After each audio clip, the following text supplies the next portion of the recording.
Hi, my name is Valerie Varan. I'm actually a licensed professional counselor, a holistic life coach, an advocate for quantum psychology, and a lifelong spiritual experiencer. And because of that, I am so thrilled today to have Michael Andre Ford, and we are going to talk to him about all kinds of great things. I want to tell you a little bit about Michael first. He's actually an angel intuitive. He has the ability to remove the veil for people since 2012. So people get to feel and hear and see angels. They get to see figures from India, Native American chiefs, many loving beings, Mary, Buddha, Plato, Jesus, various light beings, and what have you. And so he also has a beautiful YouTube channel, a show called Angels, Positivity, and Love. I love the name of that. I strongly recommend you guys check it out. You can also check out his website, michaelandreford.com. And he has the book out, Listening to Angels. And again, so many beautiful things, definitely doing the work of angels. So, Michael, welcome. Oh, Valerie, great to see you again. Thank you for having me on the show. And thank you for the intro. I'm just going to try to remind folks that they've all got incredible skills. You're using them every day, but you give yourself no credit for it. And all I'm doing is dusting off a little bit of that so that you can remember that you've got it all right now.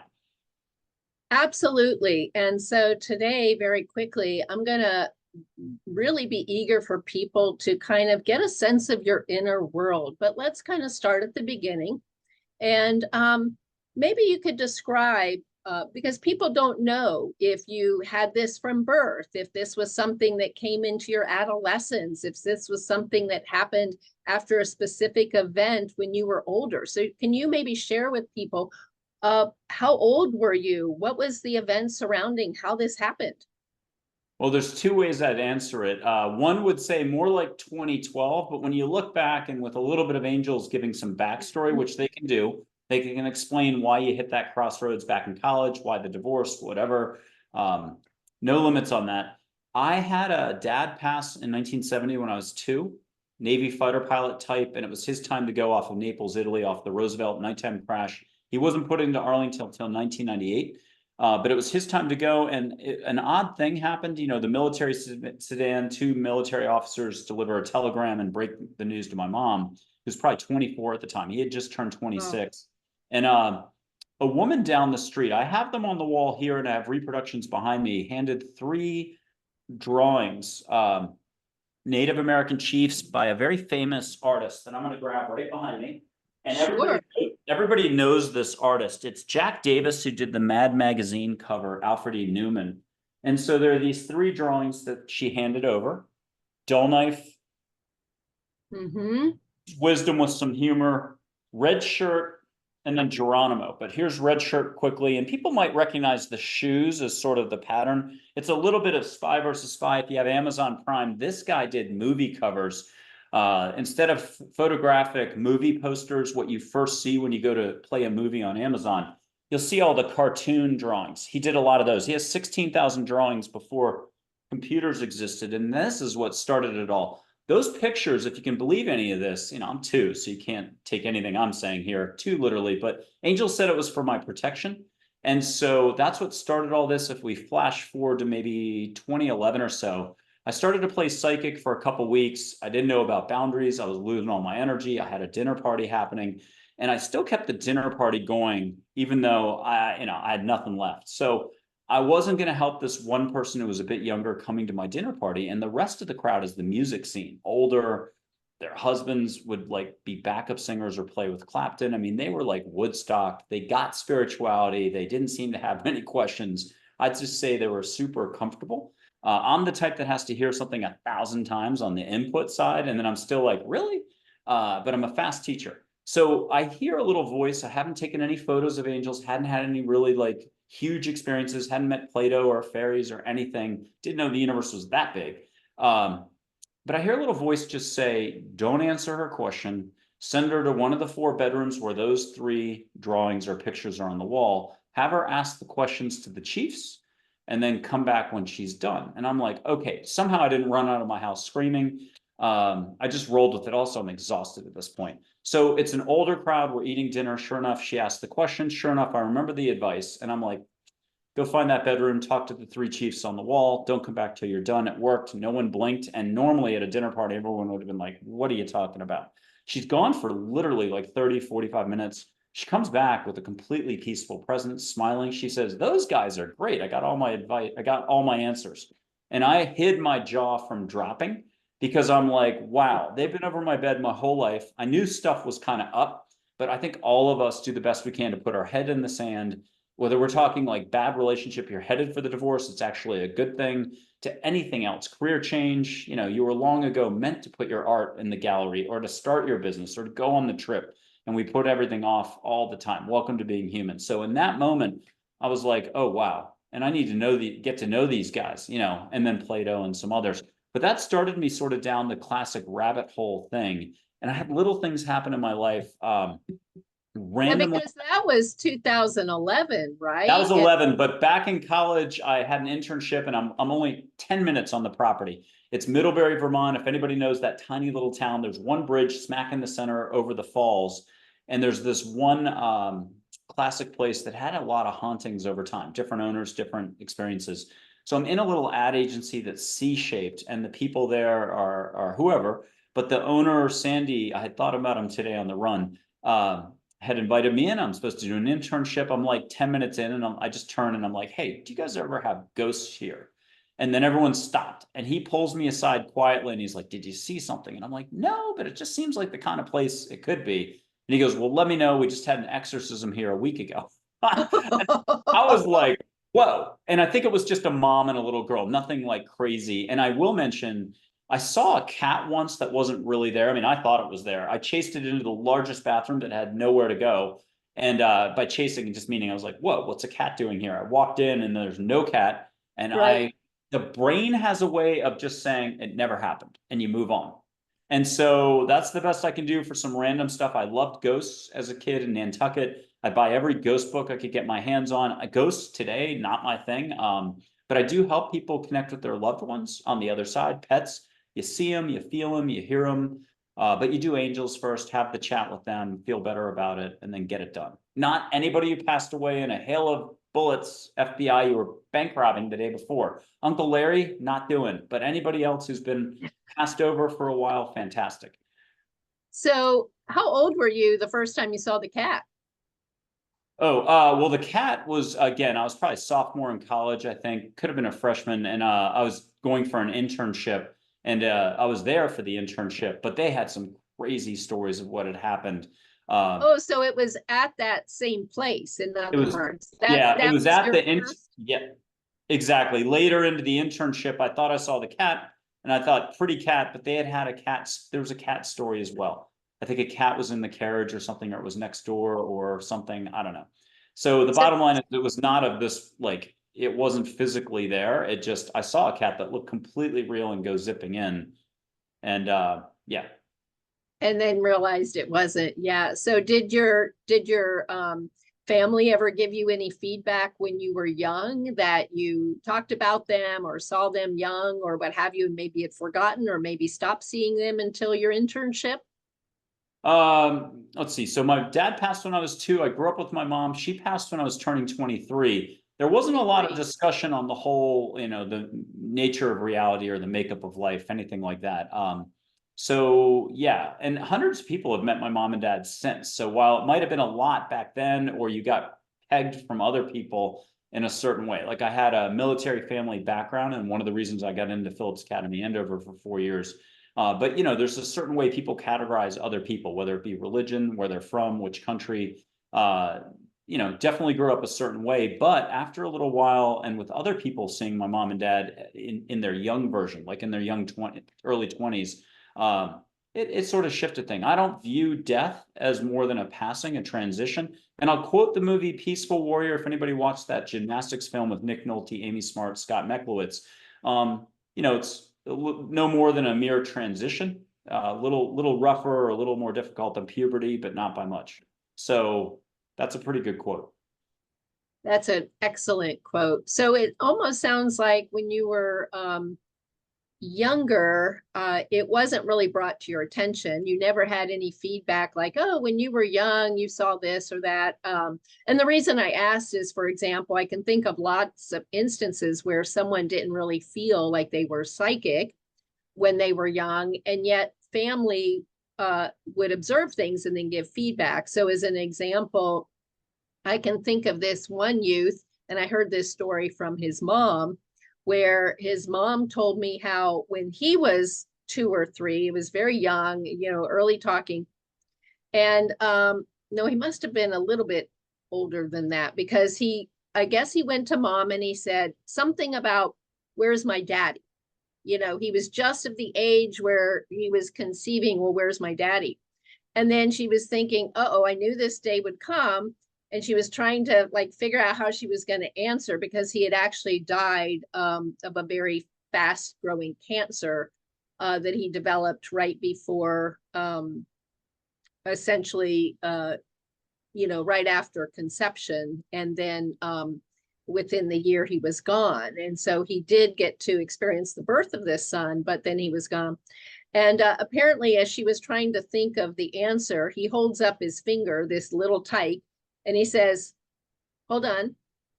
And then all of a sudden he said, Daddy just told me, never mind. And he walked out. So there's lots of stories where, but if you ask him, he doesn't have any remembrance of that. And so that's why I was asking you if you ever remembered anything when you were young, because we're all different. And I want everybody all of our viewers to really understand how different we are. Don't think that just because someone perceives things at a certain age or perceives things in one way, that you're less than, because everybody's perceiving differently. So here we are, 2011. You're starting to go into your internship. You're starting to have this interesting experience with why did you see ghosts? And the next thing you know, you do see a cat. When was the first time you, besides the cat, that you maybe visibly saw your first angel? Okay. Yeah. And that was back in college around 83 or 80, oh, sorry. 87, 88, somewhere in there, 86 maybe at Middlebury. But the real kind of rub when it all happened was around, like you said, 2010, 11, 12 was a very intensive period. So I bought a home in Austin, Texas. I'm an East Coaster. I probably moved 25 to 40 plus times up and down the coast for jobs, military family, school, stuff like that, primarily mid-Atlantic New York. And I worked in New York and lived there 2 different times, maybe 20 years total. But in a 16, 17, 18-year stretch, 2 years Wall Street, the rest public relations on the corporate business side. And I was really good at what I did. I matchmake, between journalists on one side, experts, venture capitalists, lawyers, and so on. It's kind of like what I do today. Angels on one side, humans on the other. You're a great mediator that way. Yeah, and the Lehman Brothers happened, and I know every business in the country Yes. thought, hey, maybe we're going out of business here. And that was a large client for this billion-dollar law firm. I was getting paid CEO pay, $230,000 a year. I was at the peak. I personally booked 1,100 plus interviews in a year. So it was Wall Street Journal, Financial Times, New York Times, Forbes, Fortune, you name it, CNN. And that was on top of the outside agencies, et cetera, back when the media was a little more normal. So bottom line is, with 1 hour's notice and a third round of stealth layoffs, I think 72, 79 of us got laid off. And I was the only one excited. I was Kurt Russell, eye patch, or without the eye patch, excited to do Escape from New York because I wanted more trees. I'm a runner. There's had to be something else besides, rinse, repeat. I loved what I did. I talked to everybody, security guards, cab drivers. Everybody thought I was from California because I would, be so friendly, and it didn't fit into the pattern in New York a little bit. But when I got to Austin, a couple more things happened, and that popped me out of thinking to the point where I kind of realized reality was a little different, or just a little broader than I'd ever imagined. And I started to see, hear, and feel. I had a super awesome reaction. I grabbed a Sure Shot camera and I started snapping photos of what I was seeing. So I've got a gajillion photos. Some people would say balls of light or orbs, but there's fairies, there's other shapes, there's triangles. I'll put a couple up just because I mentioned it, but absolutely. So that's Charlotte's, a Plato orb and a Charlotte orb. Yeah, and you can see Plato's face inside the ball of light, mustache, eyes. Here's a silhouette of an angel. By the way, I can see Charlotte's face very clearly for me too. Yeah, and this photo, you think it's static, you know, it has to be. And a historical photo of Audrey Hepburn can't move, but nah. You can get a wink, a smile from Audrey Hepburn. Go to the front page of my website, you'll see it. But she's pulsed for some New Zealanders and Europeans. So if you want to play this over, do it. There's an angel named Joy. And let me just show two more. An actual fairy. And So as you're showing this, this was in a way, oh, hold on, we got to talk about that for sure. So these started appearing in your camera. Yeah, and I would to Austin. Yeah, I would roll over in bed a lot, but I'd get woken up in the middle of the night. I'd take photos daytime, nighttime, indoors, outdoors. And I was at a concert. I've got a really good photo that it's not raining. I try not to say orbs too much. Not that any lingo is not good lingo, but a lot of angels, a lot of high vibe. And if everybody had a camera, 1/3 or 2/3 of folks would have gotten this. The pink ball in the center is Joy, and that purple, bright purple one is Claire. And I will show Claire's photo here. You kind of have to go on a little bit of faith on this, and religious, non-religious faith. You got to let go on it. But historical photos work. Beautiful. Yeah, Dull Knife, Red Shirt, Geronimo, figures from India. It's a big crew. My message to everybody is, you know, don't worry about my details personally, although we'll talk whatever level you want on that. And also, don't worry about the photos or anything else. You can see directly. You can see a little bit of light that way. There's no one way for anything. In fact, this guardian angel, I've got her for the cover of my book, Listening to Angels. It's a different modality. It's metallic balls of light with Charlotte, the blue one. So it's Min and Charlotte, metallic balls of light with faces in there. Beautiful, yes. And also just a white ball of light that's overlapped with another white ball of light. Anytime they're overlapped like that, I like to joke that the wings are out. That's again on the front page of the website. So there's no one way about it. I used to hand the camera to folks pretty quickly, maybe 5 years ago or so, or further back, I can't remember. You can just see directly, but you don't want to jump straight to like your Aunt Martha, who you miss the most in the world. And you don't want to ask your hardest question. Your stage whatever cancer, or you're wondering about the job, you're so worried about your finances. You do not want to just try to do the hardest thing first. I call it like 70 baby steps of letting go. I'll blow sage through 2 screens, you smell sage. I'll show light on my fingers or this way, and you see light. You ask a tough question to an angel. What do I need to know in life? You get an answer. You ask for a hug, you get a hug. You sort of just practice a little so you know your electricity plumbing is perfectly fine. You've got the best skill in the world. Name your favorite psychic medium or anybody you respect. I'm telling you, you got actually a bigger system than they do, because they've gotten to know the way they know it. They've experienced success. Very rarely will a James Van Praagh, Tyler Henry, Kim Rousseau, or Long Island medium Teresa Caputo want to change their modus operandi. They're not going to be like, well, I always listen this way. I want to make sure I'm listening this way with the eyes open, or whatever we're talking about. It usually is, you know, stick with what you got. You're a New York Times bestseller. Don't rock the boat. And my message, the big message is life is constant growth and change. You have no limits. And if I had to tell you 2 more things, just slowing your roll up here and placing a little more awareness, or paying attention to how you're placing your focus on anything. Forget the woo-woo, forget angels, forget the spirituality, will pretty much get you going on some new journey, like out of a Winnie the Pooh story. So I'm going to back us up a little bit because, and can you hold up that fairy picture again? Yes. Because I think people are more common with seeing, I'm going to go ahead and use the term orbs, and I want everybody to see this fairy because that's beautiful. And I'm really inviting everybody to try to capture, like you said, fairies and beings in the camera. Thank you for holding that up. It was interesting how photography developed. And this was predicted, I remember, when it was predicted that they would be able to show themselves more directly because our technology around photography was evolving. And so it was beautiful. And I remember when I too was starting to get lots of different orbs in my pictures. And for those people who will tell you, oh, that's beautiful. Yeah. For those people who will say, like when you showed the crowd picture, and there was just thousands and thousands of orbs. Look at that one. That's a beautiful, beautiful. Yeah. 4 archangels in that one. Yeah. Beautiful.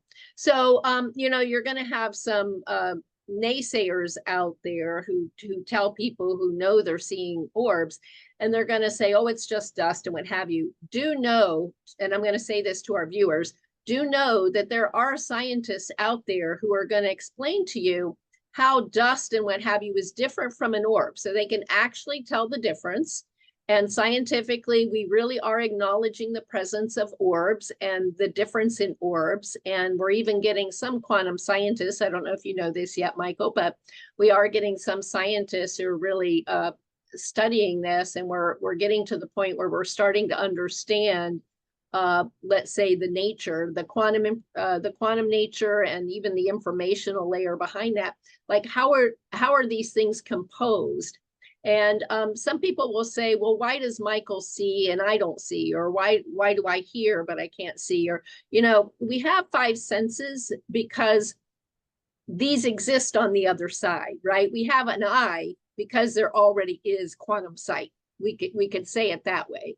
So, here these beautiful beings are showing themselves to you, Michael, and they're showing up first in photography.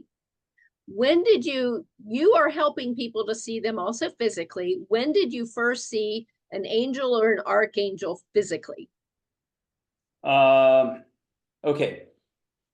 I'll mention a couple random times. And are we talking full on as humans? If you pinched them, they say ouch, and they're drinking the coffee when they're here? Or are we talking more light energy? Well, how about both? Okay, so there's light energy. Let me just back up and do it this way. Pretend 70 little baby steps to get you to here. And to let go and to not worry about whatever the lingo is from any culture, science, or country or religion. It's just pure love, and it's any answers to any questions, all dialects, languages, and just the way you need to hear it. I don't see your questions or answers, so it's direct.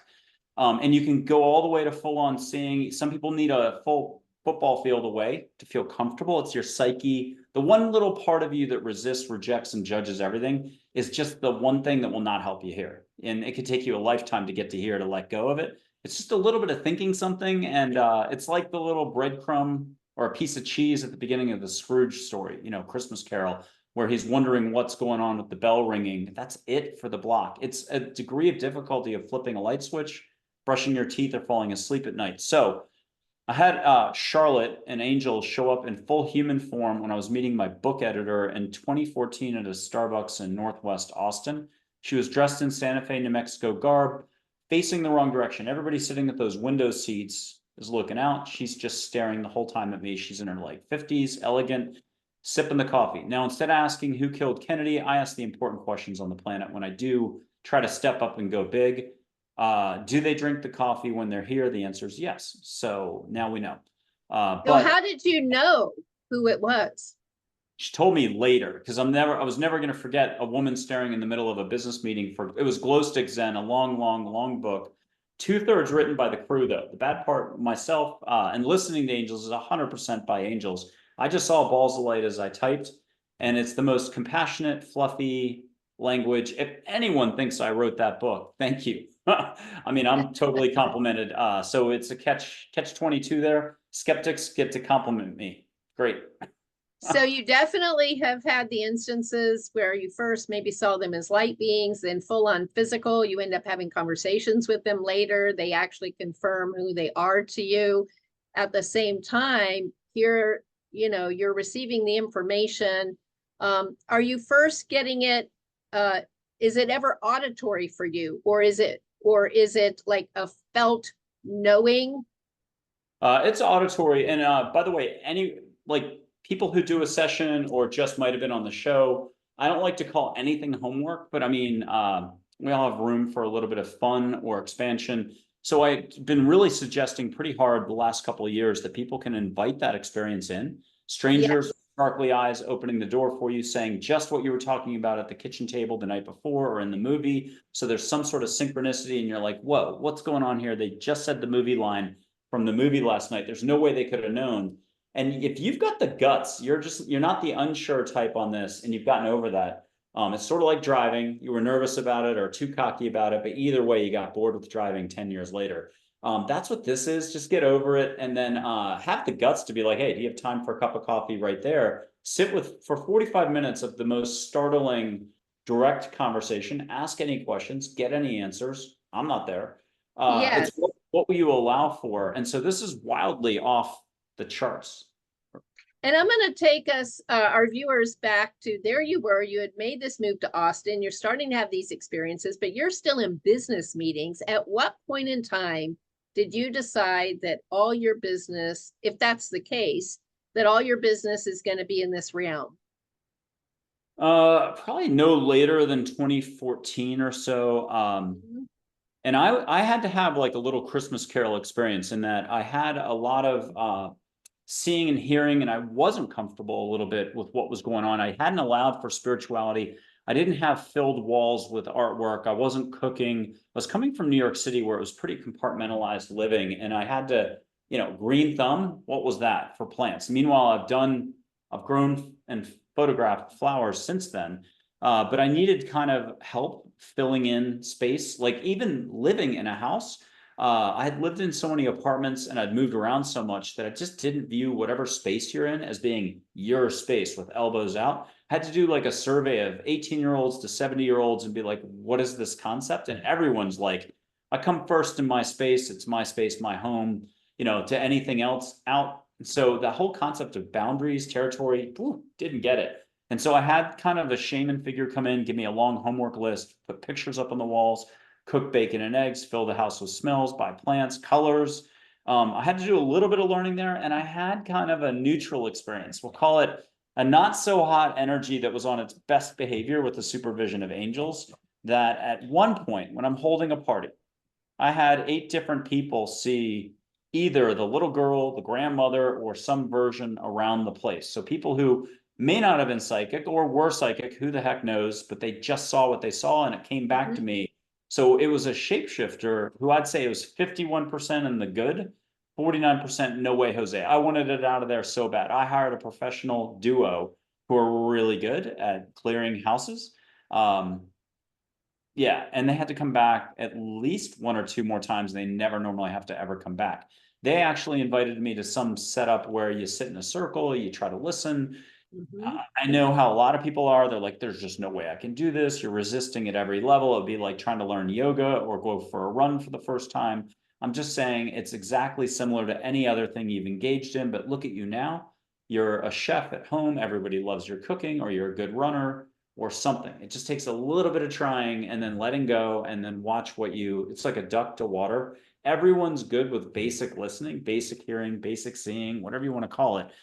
So they kind of jump-started some stuff for me in one sense. The idea of listening, third eye, maybe getting a couple little visions. But it still was a long, long learning curve and lots of little things along the way. So let me make sure that I clarify a few things for our viewers. So on one hand, you were referring to the shaman. And on the other hand, very quickly, you were referring to the dinner. And the next thing you know, through various feedbacks, you're hearing about these entities essentially in your home that you end up having exorcised over a few sessions, it sounds, or a few different times, it sounds like.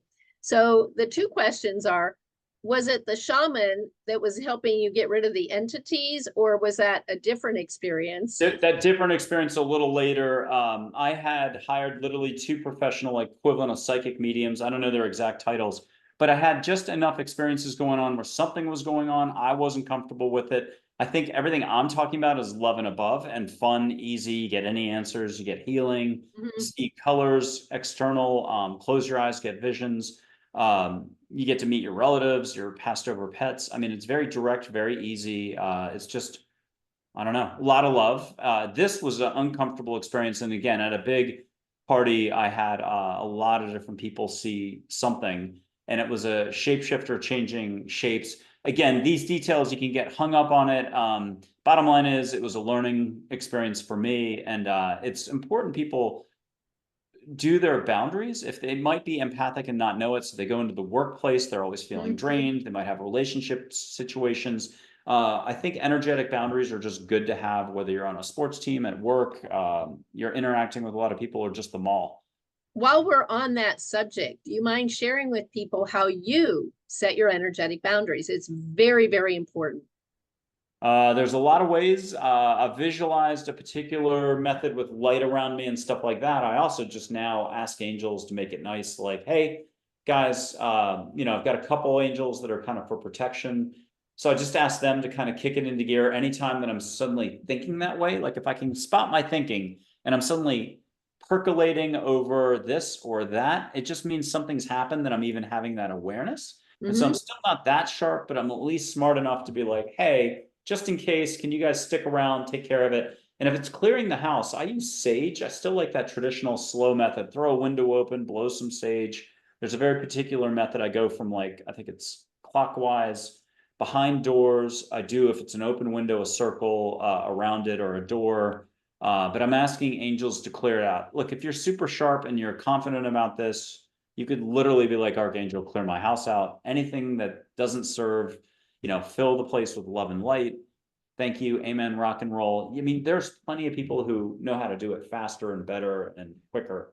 So, But for you, I'm hearing, because like you said, people have their different methods, and that's a longer story we could get into. But for you, sometimes you go ahead and set let's say a ball of light around you in a very specific intentional way that's meant to set an energetic boundary. You also go ahead and ask the angels, probably most commonly, to go ahead and set the boundary for you and protect you. And at the same time, the sage, and like you said, sage has been used for shamans, Native Americans, what have you. So I'm not surprised that you have your Native Americans that has been in your life since two at the very least. And the fact that you received a shaman later, and then you received, you know, the messages about sage. Do you mind sharing what it was like to have this conversation with your first shaman and how it relates to your experience? sure. He gave me a long to-do list, which I knocked off really fast, but I can remember an experience where he was like Julia Childs with a bundle of sage. You know, for me, a bundle of sage, especially Juniper Ridge sage, I love it. It's on my website. I'm not sponsored in any way. Hopefully will be. But he would just take the whole thing. I can make that last a year. Like I'm a little bit like, just break it off.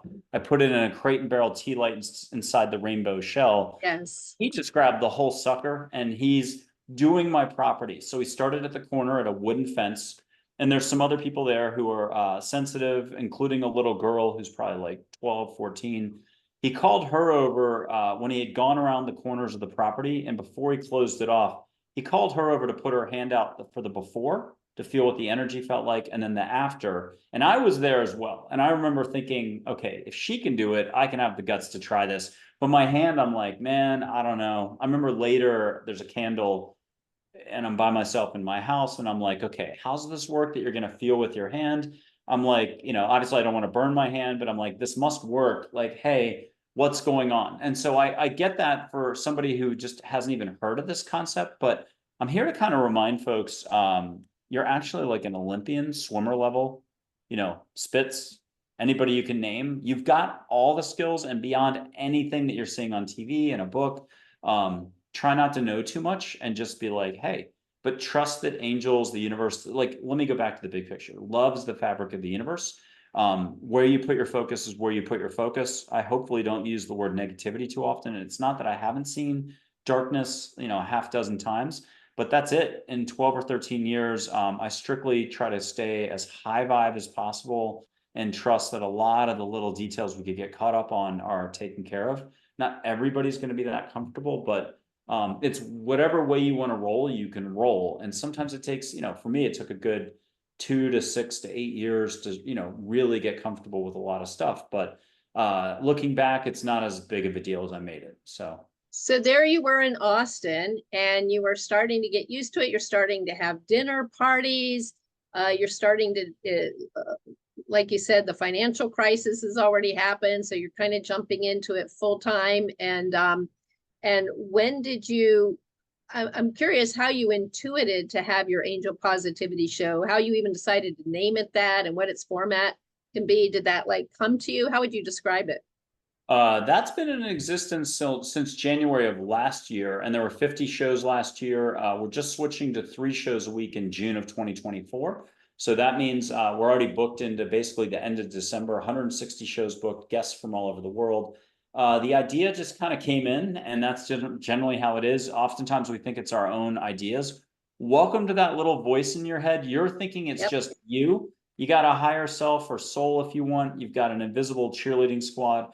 I think you would completely freak out if Aunt Martha came in with a great idea in the middle of your golf swing and she's saying, smack that ball. When you're thinking you're about to win the tournament on hole 17, you'd freak out if it was an angel, Einstein, or your relative telling you that. You'd probably drop the club and flee and not even finish the tournament. So back to that, the podcast came in. I definitely solicited some ideas from, you know, regular humans around me. I did the graphics and stuff like that. I just went with the flow. And it's surprising how many yeses I've gotten from some, I mean, everyone's a big name in a way. Healers, best-selling authors, a White House doctor or physician to the president from 1996 to 2001. I've got a former Delta Force person showing up next week who's the youngest one ever admitted, who's also a naturopath doctor and a bunch of like 40 titles, but who took steps on the show.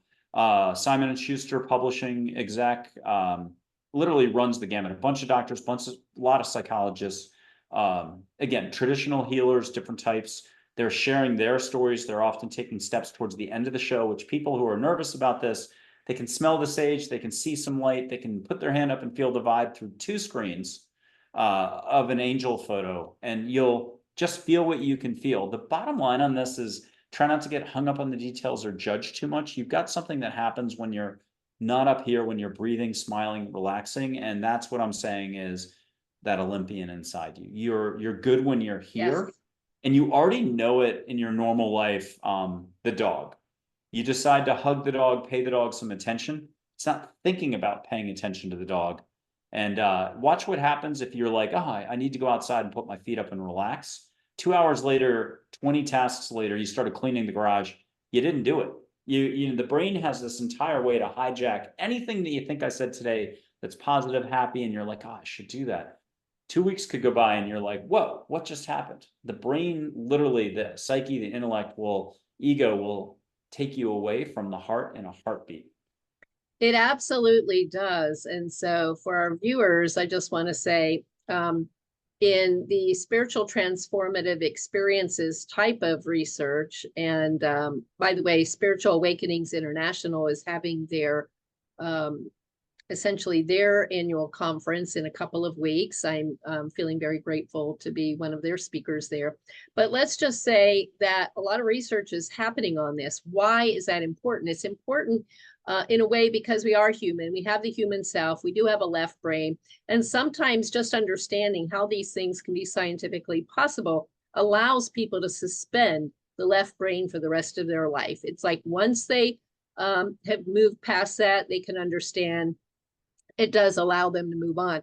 So, Michael, what you were just describing, some of us, we call it then spiritual downloads. Believe it or not, that's becoming a technical term. The information can just come in whole. Like you said, people don't really understand, wait, was that my thought? Was that a thought from my angel? Was that a thought from my higher self? So I'm glad that you're pointing out that all of those are possible. Most people will say that we get used to feeling the difference. We can definitely know when it was our left brain versus this other. So arguably, what are we studying? Are we studying telepathy, non-local?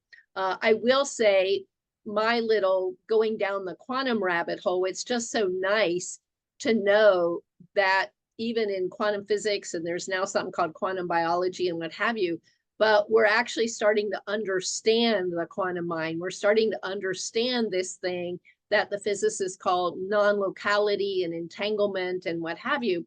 And we're really just starting to understand that there's a whole layer of physics. Some people are calling it a proto-physics, but it's beyond, right? We have classical physics and then quantum and then this proto-dimensional physics that is a scientific basis for how we can receive information non-locally, meaning at a distance. It's not, electromagnetism or anything like that. And so, for instance, hey, viewers, when Michael is blowing sage at you, why can you smell it? Because this is not electromagnetic type of situation. It's non-local. It doesn't matter where you are. It doesn't matter where Michael is. And it doesn't even matter in space and time. You could go ahead, Michael, can you go ahead and maybe blow some sage for viewers? Sure. And Dr. Yvonne Quezon, the founder of that organization, Yes. has been a guest, and I don't think our show airs till like August or September on the show. But she shares in detail the plane crash one up in Canada. She's had 5 near-death experiences, and the Niagara Falls one on the Canadian side where she had the brain injury and everything else. Great interview, very fantastic. Okay. Thanks for letting us know that that's coming on. So, Yeah, yes. And there's a lot of near-death experience folks. Ingrid Hankala, the NASA oceanographer and for the U.S. Navy, but also was head of Columbia's Navy's Marine Biology Department, UNESCO researcher, all this other stuff. She's incredible. Michelle Clare has had 3 near-death experiences. Dr. Evan Alexander, along with Karen Newell, and probably about another dozen. Trisha Barker Barton, if I got the name exactly right. I love her, out of Dallas. A lot of folks share those experiences. But just to remind folks, you don't have to be struck by lightning to just tap what you've got. No. And you're already using it daily. I hate to break it down, but anybody who's good at business sales, you just know mechanically how to fix the engine. You're good on the soccer field. You happen to love dogs because you're like, oh, I just get along with dogs. You can hear dogs as 3rd graders. It's so much bigger. And I know we've got to have a particular route of grasping. So some people want to go the Carl Jung route. Others want to go the quantum route. Whatever you choose is great. Just know that it'll always be bigger than you ever can put your thumb on or try to grasp with this. So, okay, for this, I've got one rule or bit of structure, and let me think what it is after 12 years. Ask angels to make it nice. If you don't mind me saying, angels exist. If you prefer beings of light or just the universe, but if you don't mind, like there's photos of angels, people see angels, you can do it. Angels, get me out of my head, into my heart, help me catch some sage. Amen, rock and roll, thank you. Om Saram, if you're from India, whatever way is your patented setting your intent. And that would be something I'd want to leave you with, is just set your intent a little more. It's going to be the best glass of wine I'm having at this restaurant. I'm going to feel like I'm back in the Bahamas, even though you're just, wherever you are in your local city. So I'm going to light it, but if you're already like wildly intuitive, you're a veteran, you may just start tasting it as I light it. I started smelling it as soon as you lifted it up. And again, this is beyond time and space. So this is a non-local. Get out of our mind. I get comments. I smelled the sage on the videos, and it's not linear. But also, why just settle for sage? Ask the universe to bring you your favorite flowers. So when I did this for Lorna Byrne, the Irish angel mystic in Ireland, and I'm in Texas, she says on air, I didn't smell the sage. And I'm like, oh. I struck out for the first time on air. Oh. She says, I smell daisies and roses. And I'm like, yes. And Jennifer McLean got sage and 3 types of flowers. So ask for flowers. What do you really miss? Nantucket, Rosa rugosa, wisteria, lavender, you get the idea. But then also, why settle for that when you can have ocean on top of it? I know that's a lot, but if you don't mind, trifecta, do it. Close your eyes, hear the palm fronds, wind in your hair, and get Wailea, get Kanapali, Costa Rica, whatever you miss, Bethany Beach in Delaware. So here's the rub. What will you allow for? Forget all the woo-woo-woo. How are you doing on the day-to-day thing? It's kind of going to feel like a New Year's Eve resolution, like good luck with that. So there's something about being here. There's something about being here. I feel like everyone's tried to cover it. Einstein, Carl Jung, Patanjali, you name it. Okay, so are you getting the sage okay? Oh, like I said, I was already smelling a smoke, but as soon as you held it up, and at the same time, again, for our viewers, like what Michael is doing for you guys right now is giving you an opportunity to suspend your belief that everything has to be the normal space-time physical rules. He's helping you understand that this kind of stuff works beyond the way you think reality works. And as Michael's trying to get you to be open to smelling, I will just give an example of how it was a huge, funny synchronicity story that I won't get into about how I got to my first ISEEN conference. That's the International Study for the Science of Subtle Energy and Energy Medicine. Anyway, so I'm there, I'm at my first one, everywhere I went, I was smelling roses, and I could not see a single rose. I'm asking anybody else, are you smelling roses? Even I'm walking into the huge line in the ladies' room, I'm smelling roses. It didn't matter where I went, I'm smelling roses. People were not smelling roses. And then a little later is when I found out that for anyone that, let's say, has Teresa, Saint Teresa, as maybe a special saint in their life, that's how she makes herself known, is through the scent of roses. And as it turned out, she was the one that when I was in little young, being raised Catholic and having confirmation, it was she that I took for my confirmation name, and it was those flowers. So again, Michael is giving you sage.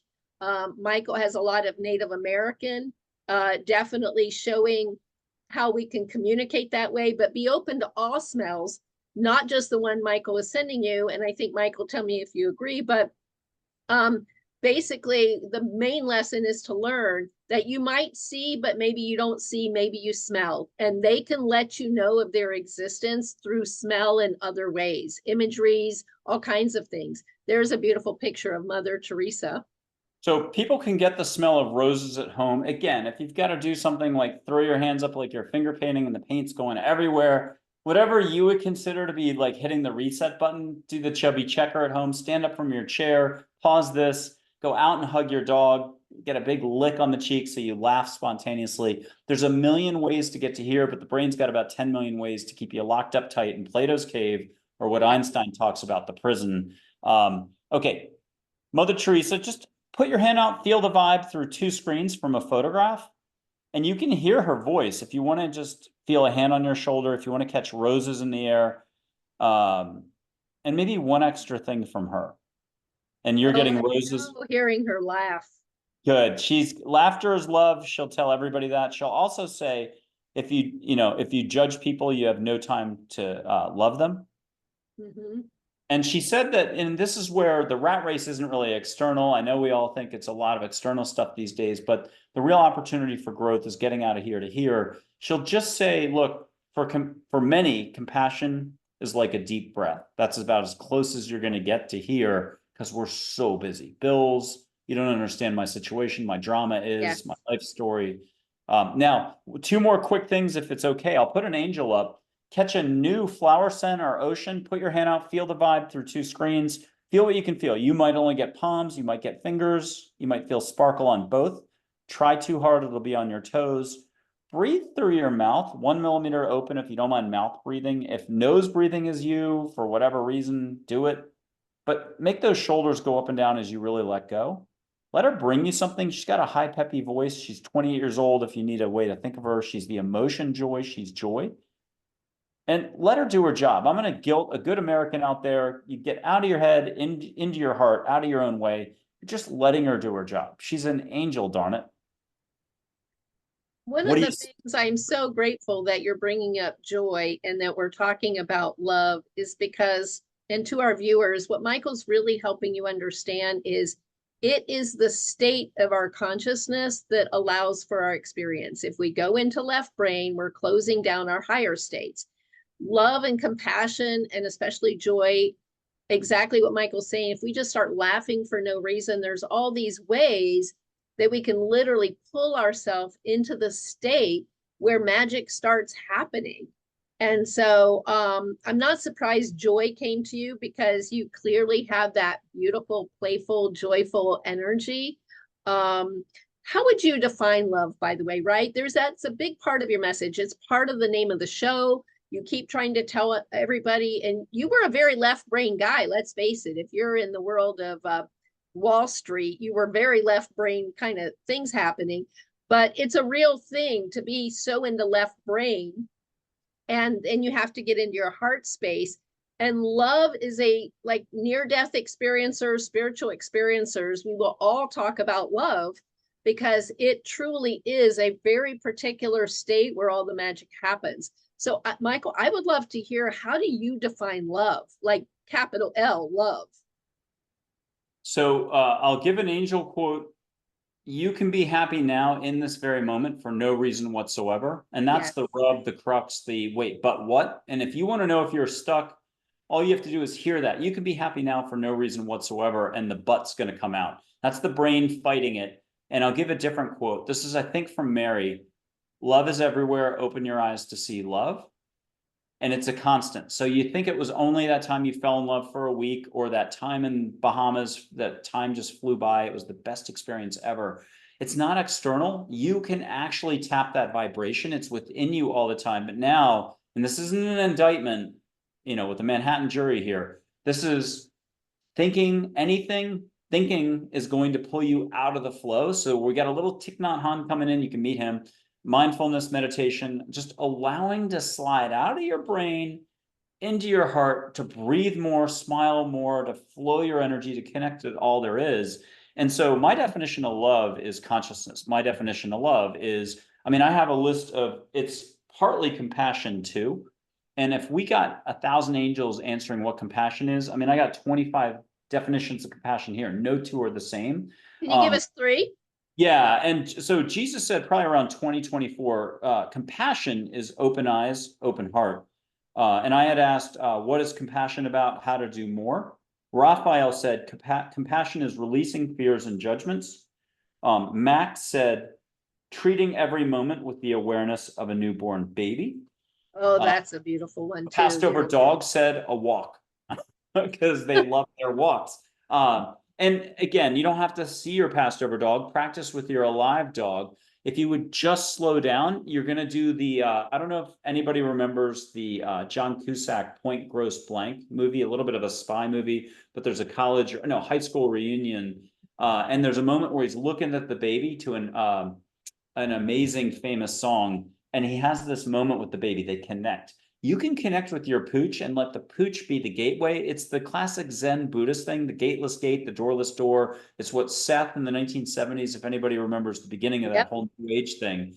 It's not going to be found externally, but through the world into a much broader reality. And then they say that in Peaceful Warrior as well. Socrates has the same sort of quote. Also, Esther Hicks, Abraham Hicks. It truly is the one place you do not want to go, but that actually is just the big happy teddy bear. If it's a guy, I guess, a teddy bear side of you that never went away. So those are some great descriptions. And I'm going to ask you a hard question now, because we are human as well as spiritual beings, right? The brain is acting as a filter, essentially, filtering our consciousness from all of that beautiful, what's available to us that Michael's talking about. And the brain can act as a filter. The brain can act as a random event generator until we override it. And everything Michael is teaching is about helping us override that, get out of our belief system, get out of the things that keep filtering us down. So Michael, here's the hard question, because we are human. We do go through financial crises. We go through divorces. We go through deaths. We go through all kinds of things that lead normal humans to be in despair. A lot of our young people today, I keep hearing the despair that they feel, right? And so a lot of times you're going to get those people when you and I, let's say, are in our unbelievable childlike joy and laughter and positive energy. They're going to be really poo-pooing that, right? It's like, oh, you're so positive, but they don't understand where they are, right? And so we don't want to belittle. We want to have great compassion for the fact that people feel like they're in these very difficult situations. And we each have our own way of how we get out of them. But Michael, do you mind sharing a personal, real challenge that you went through, and maybe what it was like for you to maybe feel like you were in a state that was so distant from love and compassion and joy that you actually had to take a few other baby steps. You actually had to take a few extra steps to get yourself back into that beautiful state. Well, I'll mention a couple things to what you just said, which is experience is what you get when you don't get what you want, or you think you're not getting what you want. And I'm going to just mention that the universe has an incredible way of always delivering the most amazing experience, even though you might have just lost a loved one or something, but it might have been their time to go.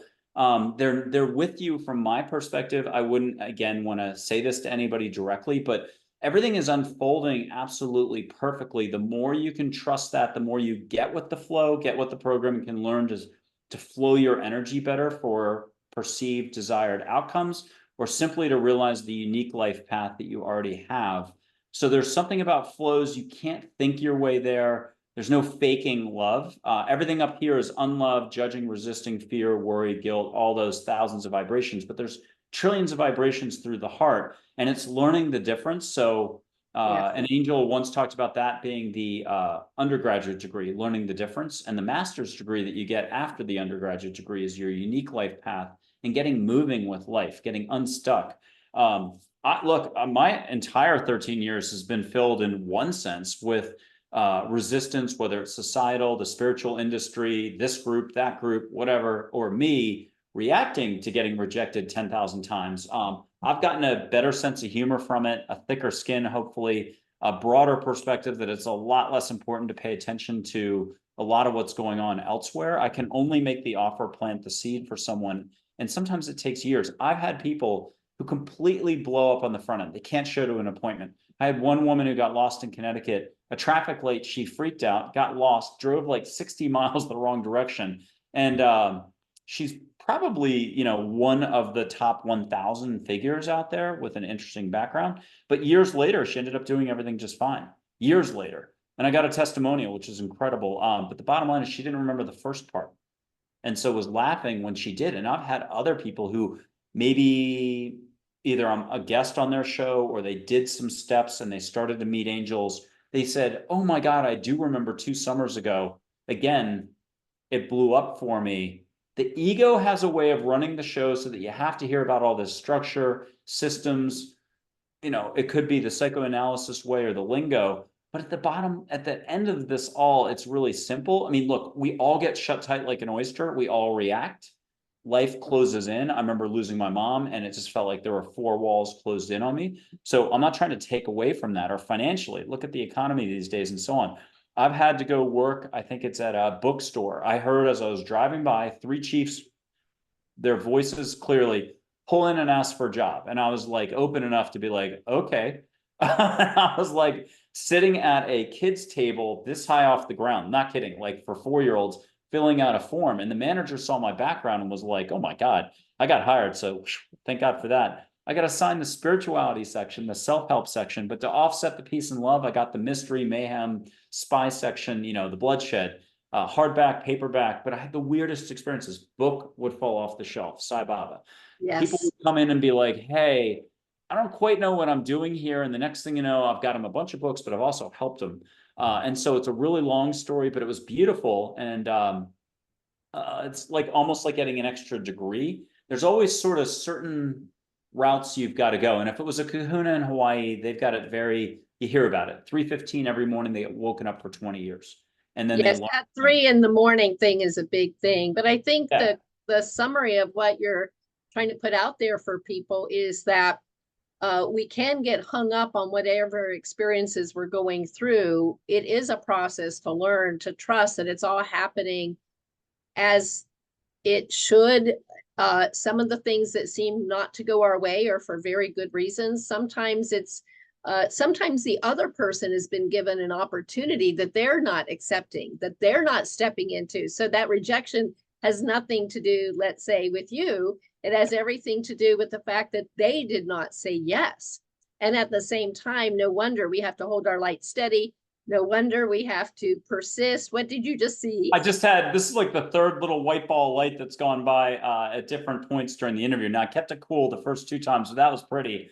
And it's exactly what you're saying. I mean, I had a Watkins 100 person that we're just supposed to have tea. We're 3 minutes in and they're in a different country. I'll leave it at that. But they were just like very professorial, and they just were like, this is nonsense. You can't see angels, click, and hung up on me. And I was like, oh my God, they're on the Watkins 100 list. So I was kind of excited beforehand. And afterwards, I'm like, yeah. So look, but that's then. And it's Scrooge at the beginning of the 79-page book. But by the end of the book, the guy's the biggest joy bringer, great business person. He just listens. He's got a presence, a field, way out. So I guess my message on that would be just, we can all be a stick in the mud any day of the week, any given moment. That pendulum swings all day long. Thinking, openness, you know, unlove, love. Welcome to being human. Thinking's not going away. You can Yeah. do it less. Charlotte said 7% less thinking a day is the Olympic gold medal standard. Well, That's and it. it's no wonder that meditation is in many various kinds of traditions. Meditation is helping us quiet the mind. Actually, listening is the fastest meditation I know of. Like if you're really listening, the mind is doing nothing. It's just open. And that's probably why I get my intuition that way. So, Michael, just to finish on that particular subject, um, when was the last time you had a negative emotion, and what did you do to switch it? I mean, this morning, yesterday, you name it. I mean, I've got plenty of offsetting positive. I've been running for 42 years, but thinking comes in at one level and it can say anything. And I love, again, Peaceful Warrior, not to keep plugging Dan Millman. He has sort of said yes, sort of not. We'll see. I'll know if he's a guest October at the latest. But you're not your thoughts. And then remember that everything's got a duality meaning to it. So like you are your thoughts if it's a self-help class, Napoleon Hill, whatever, positive reinforcement. But you could have absolutely any thought, any reaction you put on the news. You're not your thoughts. So welcome to the slipstream of unconsciousness that's global. And when you put it together, think of all the wars, 200, 300 million people dead. If I have to go back 200 years to make that number, that's your thinking. And it's not meant to suddenly, we run around and tag each other and say, oh my God, you're thinking, we got to arrest you. Thinking is not going away. It's just at least 1% unconsciousness, negativity, resistance, fear-based, whatever. But you're here more than you realize to offset that. And again, flipping a light switch, just the way you did your pouring the milk into the cereal, I don't know. Your brain's not going to give you any credit for your incredible Thich Nhat Hanh abilities during the day. But if you would just want to appreciate how you do certain things all day long and you're in the zone, you don't know it. So the more you can just slip out of here, practice hitting that button. It's one of those 10,000 times, 1,000 times you got to repeat something to be an expert. I'm going to Yes. argue it's more like 50 times, 75 times. Think about driving. You were either super nervous when you were 15 or super excited. And then you jangled the keys around when you got your license and you could drive and you let everybody know. But then flash forward to being 27, 30, 40, 50 years old. Does anybody call anybody and say, oh my God, I'm going driving? You want to go? No. We get instead stuck in traffic and we get stuck up here and we get ticked off. There's a few people practicing Thich Nhat Hanh stuff. So every moment's your opportunity. And I'll do that Eckhart Tolle quote that ego and awareness cannot coexist. So this cannot coexist when you're here. I kind of slaughtered the quote a little bit. The point of this is as soon as you figure out that this is generally a waste of energy, I'm not trying to knock it. We're going to do plenty of gambling in the casino up here. But as soon as you understand the difference, this is generally fear, a waste of energy, and so on. And down here is just where all the fun happens in life, including all the things you think you want to do, you should do, you want to have happen in life, you want a family, you want to go start a business, you think it's this. The success happens from you resting in your heart and trusting that with the highest intent for all, everything is working out. Good luck with that. Absolutely. But what I love about what you just gave to our viewers is you gave them your personal account of how you live what a lot of people call the spiritual life. And if I maybe summarize what I think we all heard, it's you're letting people know that when you're living your meditation, then you can observe a negative thought. You can observe a negative emotion. At the same time, because you're able to observe, you're not identified with it. And therefore, at will, you can make the shift. The left brain is one channel, the heart's another channel. You can change the channel. When you know what brings you joy, when you know what you love and what you're about, all you have to do is switch to that thought, switch to that image in your mind, and the heart takes you there, right? You can leave that behind. It really is as simple as changing a channel. Obviously, it's harder for many of us when we first get started, but with practice, absolutely, we're good. So Michael, show them how to see energy, if you will, before we go. Sure. And this is like from Celestine Prophecy, the movie, except it's also something that, one guest just said the other day, Sue Frederick was like, oh, everybody in the 70s was already doing this, but that's this way. In India, they do it this way. People have been seeing auras and light and consciousness and universal love, call it anything you want. But I'm just going to put my hands up against a dark background. A sweatshirt works, shut off TV is fantastic. But number one is the blue sky. Good luck remembering this. I think it was Songyal Rinpoche said, and I only learned the right way to say that, Rinpoche, not Rinpoche, maybe a year or two ago. He said, remember to remember. He's been teaching his students that for 35 years. Remember. Yeah, I've been saying for 8 years, remember to remember, if you can remember, when you remember to remember. And I thought I was original. That was the only thing I could put my poker chip stack on. And even that, everything I'm saying is regurgitated from Chogyam Trungpa, angels, you name it. So don't listen to me. But I'm telling you, if you trust one thing, you got all the ability in the world when you're love, when you're here. And love is not as complex. It's this for thinking up top, this for letting go and being here. And anytime you want to give yourself a break, you're there already. This is easy because you're going to see a little filament of light between my fingers. It'll be white, gray, green, yellow, 5 colors at once. If any part of it's gray, it's like a blanket over the color. Just breathe more. Think of that vacation, your dog, something you love to do. You'll lighten up, and then that color will come through. What else could I tell you? The blue sky is number one. It really makes it pop. If it's rainbow light, pause this video, run out and buy a lotto ticket. If you were working on your life memoir and the last chapter you've been stuck on for a year, go finish it. Go for a run. If you're a 5-miler, you can run 10 miles. So my point is, rainbow light's big. And here we go. One dad joke. Here's the dad joke with the microphone that's down here. Bert and Ernie, Sesame Street. Bert offers Ernie ice cream. What's Ernie say? Sure, Bert. So yeah, everybody, we want to look between, you're being able to see it. So everybody look between his fingers, over and around his fingers. And as he's moving, it's like taffy. It's kind of pulling and kind of thick. And the more he's doing it, the more it's thickening. And you might see the rainbow, you might see gold, it might feel like white. And I'm glad that Michael is showing you what that's like. To maybe for some of you, it might be the first time you're perceiving what some people call subtle energy. And there's another way to do it. Just anybody can name the color in a normal American Bic lighter. It's going to have to be gold, yellow, white. I'm skipping a color, orange. Here we go. Just name a color out loud at home. No one's watching. Not true. Your Aunt Martha, angels, Mary, Jesus, Muhammad, Buddha, but don't think about it.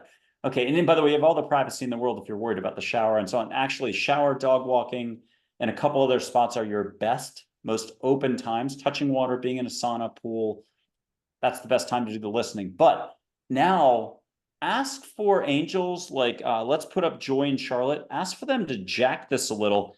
Get some light that you know can't be part of a Bic lighter. And get like little fireworks, hearts, if you're trying to do the scientific thing. But if you're coming from a skeptical point of view, then I'm not going to address that, because then you're kind of resisting. But if you just are kind of game and excited, ask for hearts, ask for sparkles, ask for extra colors you know can't be part of the lighter. Privately, just be like, hey guys, make this good. I'm ready. I've had a long week. Put your hand on your heart if you need some extra help. Smell some flowers from Mother Teresa, whatever. Just, you got to do it your way. Okay, here we go. Ask for a little extra, and I'll do it on camera this time. Yay. Okay, here we go. And see what you can see. Maybe it's a little bit of pink light from Joy, maybe blue light, up here. What are you getting? Oh, for me, I'm getting definitely lots of pink and lots of gold, and yeah. And when I did this, what colors were you seeing between my fingers? For me, I was seeing rainbow and gold. Good. And it is the Hindu chakras, if anybody cares. But look, don't judge it. I know that we are all Judgy McJudgersons, and like it changes in an instant. If you do everything one way and then you think of your favorite trip, I keep mentioning the Bahamas. So, but your favorite trip to Key West, your favorite trip to the mountains in Idaho, whatever, when you were really relaxing, New Zealand, you just opened a little extra space. And it's why those sales videos or people talk to you about looking in a mirror and practicing smiling. So it'll transmit and you'll get the yes when you make a sales call. It's the same thing, but like you got an important interview. Just vibe out with like your happiest memories. It's not as attached to the memories as you think. That happiness, that love is a constant, and it's like a harp on the happy side.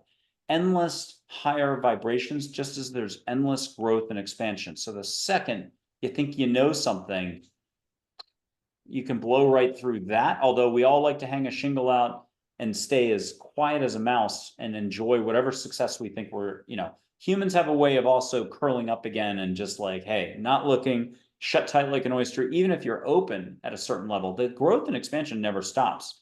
So, and angels have just, to give an example, they've started to give their backgrounds, like Audrey Hepburn's Audrey Hepburn to me. I don't know if it was her first rodeo as Audrey Hepburn. I doubt it if she's an angel today. But some angels have been volunteering their backgrounds. Like my guardian angel, the silhouette, said she's got a Sirius background, not like too serious, but like, is it a galaxy, star system? Charlotte said Orion. Two other angels said Andromeda.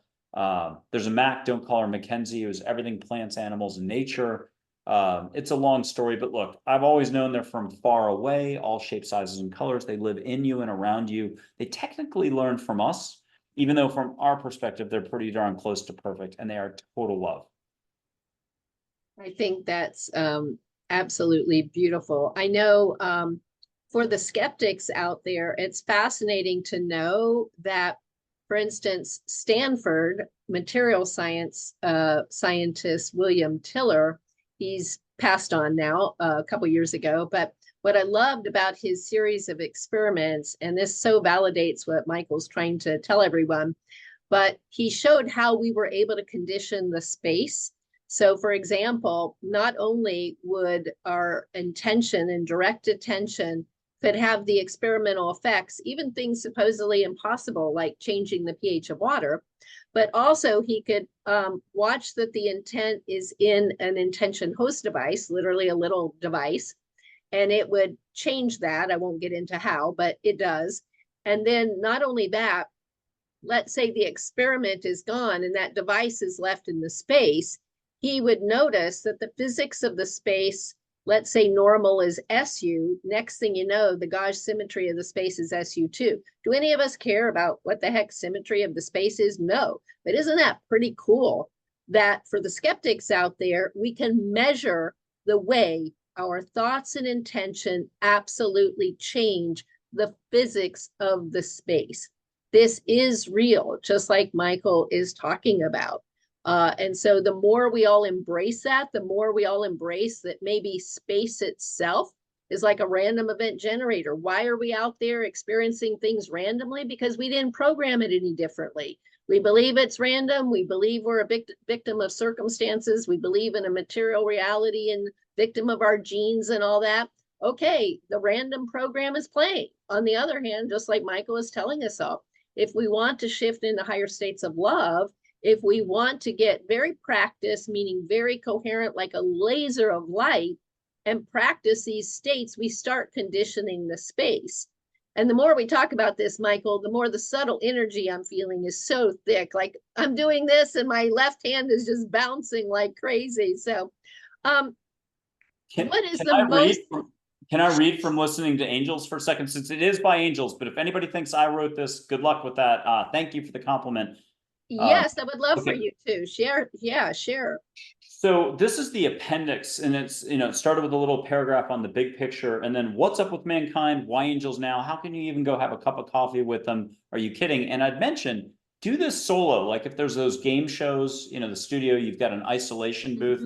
If we took two twins who are getting along, we isolated them each in a soundproof booth, and they each did their own thing, listening, hearing, feeling. They got answers directly. They had an experience. They're seeing. And then we put them together. They can do joint seeing, joint feeling. So, I feel like I'm off the hook. I got the photos. Photos will move. What more is left short of maybe levitating, but that would just distract everybody. Here's angel writing for people. And I'm enthusiasm, so take me with a grain of salt. What's up with mankind? Why angels now? Awareness for mankind is on the horizon. Call it a spiritual awakening if you wish. It's a chance for all to grow. Mankind is ready for more unconditional love and compassion for all, and more compassion by all for all is needed. Mankind is ready for change from rat race mode. Happiness is obtained in the absence of ego. Ego's afraid to be vulnerable, to let go, and to be in the unknown. Again, there's nothing to lose and nothing to gain. Move past seeing the negative. Compassion can be taught through one's actions. How? Slowing down would do a world of wonder for most of us, most people. Doing it consistently is where the problems and opportunities lie, so stay present. Start right now. Letting go means less thinking. Do not get lost in perceived tasks, roles, egos, etc. Being in the moment is to do compassion for all. For individuals, an egoless path would be great, but it's just not realistic. Allow ego to serve as a reminder, blah, blah, blah. But I'll throw in one last thing. Yeah, it And was this the is from the listening to angels book you have. exactly. And here it is right here. The greatest gift, I jumped like a paragraph ahead. The greatest gift is allowing all is growth and change. This is frightening for some. There's nothing to do here. Nothing. Like you don't have to go take a class, don't have to go to Omega, the ashrams, or Machu Picchu. Slow down the doing. Instead, breathe, smile, and relax. Let you sink into the body and reconnect. Your body, your heart are already 100% connected. It might take 10 years of therapy to realize it, or a good trip to Bahamas. I'm going to keep hitting that theme. Appreciate all. And lastly, compassion for all is life. This is also about acceptance for all. Regard others as yourself generously and without fixation. Believe in all. So I cut out a lot. I love that, Michael. That feels like a great place to end tonight on, unless there's any last other thoughts that you want to share to our viewers. I might put up one angel photo for folks, and why don't I do my guardian angel, who was another doctor's guardian angel when we were just interacting. You know, remember, I think one angel probably has about 80,000 humans, who knows? And another would-be guest or guest was immediately like, that's Mother Hawaii. She does have a touch of Hawaiian spirituality in her. This is Min, the only complex name I picked out of hundreds of names. Not hope, faith, joy. This is Min, Minnuala. The Lakota Sioux word for water. She's light waves of energy and water, soft-spoken professor. If people want to put their hand up and feel the vibe, give yourself a break. Ask angels to get you out of your head into your heart. Catch a little ocean smell in the air. If you're really good at this, close your eyes and get a light breeze. But give her a medium question, and why don't you phrase it in a gentle way that's not coming from I'm stuck. Like Einstein said it best about the consciousness that says my problem is, my situation is, this has happened to me, is not the consciousness that lets you look in the rearview mirror and understand why it happened and lets you move on from it. So phrase it in a very open way. Hey, 2 things I need to know about this situation. Get 2 answers, 2 hugs. There's 1 million ways to get a hug. If you need to put your hand on your heart or both hands on your heart, do whatever it is. And if you're closing your eyes, let her show up as light, angel light on your eyelids.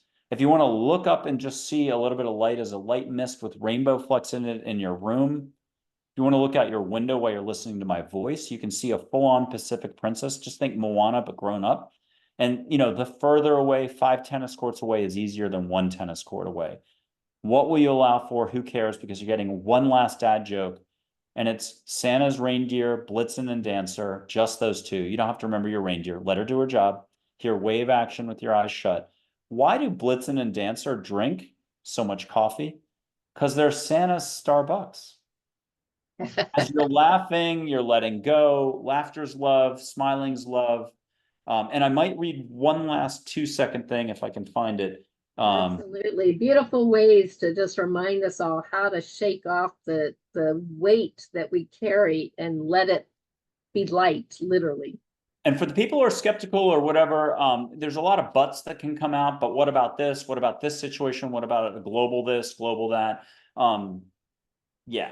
But here's the rub. Another one of those you can be happy for no reason whatsoever. An angel named Dale said an Andromeda background, coached a famous Olympic athlete who won a lot of golds in the 70s, 80s. He said the following, and I think this is in the epilogue of the book. Sometimes the person next to you or a stranger just needs validation via love and compassion. A smile changes any moment. So too does laughter or a few kind words. Be compassionate to all, do it. And then think about the 4-way stop sign and you're waving the little old lady through, or the guy in the jalopy, or the stranger you wave to on a run. You didn't check their political party affiliation. You're doing it on faith. The religious, non-religious, the letting go, trusting that all is well. How can you justify a hand wave? If you want to be skeptical, you shouldn't do it. Reason speaks against it. don't wave to a complete stranger, and yet we all do. So there's something bigger than us that connects us all. I'll call it love, compassion, kindness, sparkliness. Just do a little more, 5% more. What does it look like? Forget the angel part, forget spirituality, forget the whole this and that, and you have to go do something. What's it look like if you just turn up the heart volume a little bit and watch what happens there? Oh, that's so beautiful. And I love that because even the quantum scientists, for those people out there, are coming to see how we really are part of an interconnected whole. We are a collective. There's no such thing as independence. There's no such thing as independent action. And so we can either, to add to maybe some of the cliches out there, we can be part of the problem or we can be part of the solution. And as you pointed out, we can't find the solution if we're in the same state of consciousness as the problem we created in the first place, as you quoted Einstein. And so literally we are scientifically part of an interconnected whole. Act on it, be that, be the whole. That might be another definition for love, is when we are in our wholeness awareness. And all of the other things that we do take away from that. So when we can, like Michael, like you just reminded us all, the smallest little things, the wave, the, being nice in the traffic, even when it's mad, like these smallest things, we are adding to the solution. We are adding to love. We are adding to everybody's ability to keep us in wholeness. And when we react, we're part of the problem. So no wonder, like you said, Michael, let's practice. Let's stay in our beautiful light. And remember, we're part of an interconnected whole.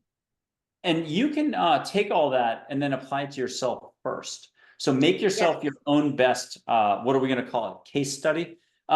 We can. As much as you can, take a breath. Before you take the coffee sip, appreciate it somehow. Do something to slow the roll. Are you in the brain? Are you in the heart? If you're smiling and things are easy, you feel lighter. It's clear cut. And for one last act, if people remember Joy, the pink ball light, she's the ambassador communicator. You can call on her to make any of these tasks, whatever you want to call it. Hey, I don't know if I can smell tobacco from Geronimo, or from an angel, can I smell flowers? And there's no photos of angels around. And you can just ask Joy, are you there? You're going to hear a heck yeah, duh, like a high peppy 28-year-old, although someone got an 18-year-old the other day.